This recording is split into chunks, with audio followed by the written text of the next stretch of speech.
sneeze. So the village we went to today, my goodness, it was way better.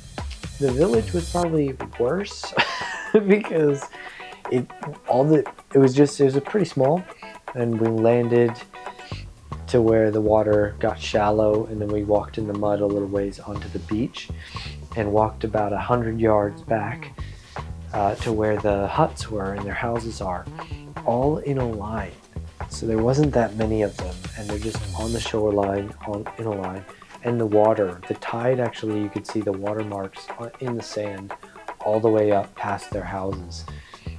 Very interesting. So there's kind of this trees, these mangroves next to the beach, and then sand. You're walking on sand, muddy sand, back till you get to the houses, which are right in front of the woods, like in front of these trees and whatever. And in there, I was like, let's go in the woods. Dude, inside there, it's just a swamp. There's like this much water because there's a bit of a lip. So the beach comes, there's a little bit of a lip, and the houses are on that. And yeah, so then I stepped down, and it's just a swamp. I was like, thought it would be nice, woodsy, kind of a jungle, but no. It just, the water comes up with the tide and sits there. So all that to say, they really don't have anything. They pretty much just fish. So they live next to the water because they get the fish from the water in big nets, and then they sell them to people who come by in boats as like people who collect from these villages and take them back to the city to sell them. So I don't exactly know. They also talked, another village talked about the pirates coming, and he was telling me about how their trade system works. Really interesting. But regardless, today was really good because we had a, I think, really beneficial conversation with the guys. Once the health team gets set up in their hut and people are going to, with cuts and with babies and stuff to go get immunized, things like that, we play games with the kids. And today we gave out some soap, and we did some teaching on washing your body, washing your hands before you eat, and gave out some soap. And then we also talked to a few guys, me and one of the Papua New Guinean guys and a fellow from Austria.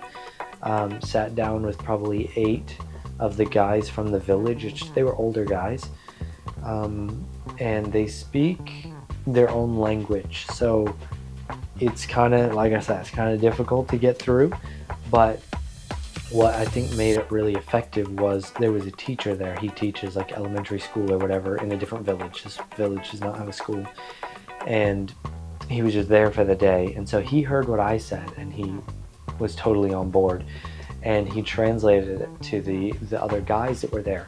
And what I was talking about is not to beat your wife. I was specifically talking about respecting your wife and your family, because sometimes if the guy thinks that the lady is not giving him a child, like they're not getting pregnant, or any number of other reasons, he'll domestic violence, and either with a machete or just with anything, just beat up the women.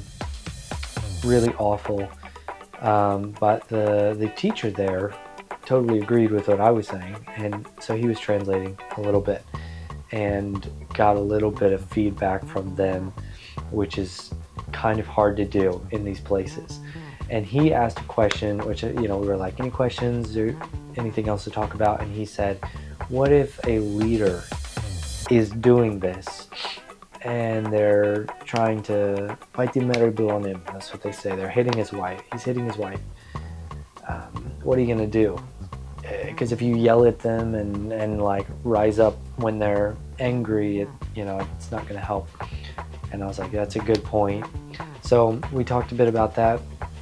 I just thought that was, and then we prayed, and I thought that was a super good conversation. Thought I would share that with you. It's super, it's crazy being like domestic violence, but just like for no reason, just beating your wife, and being in these villages, seeing the women come into the medical section because of domestic violence, and just seeing everyone kind of sitting around in the village like there's really nothing to do. All they do is fish.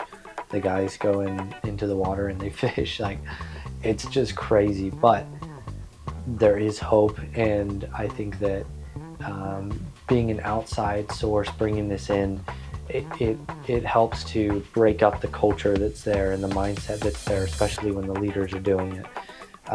It can help to break that up. So we pray for them, and we hope that there is change in these villages, but it is a consistent problem with, or a problem consistently with villages in this area, which is really not good. So I think of a very effective day today.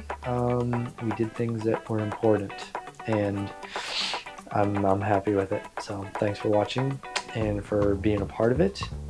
It's crazy, crazy stuff out here. But yeah, that was my day.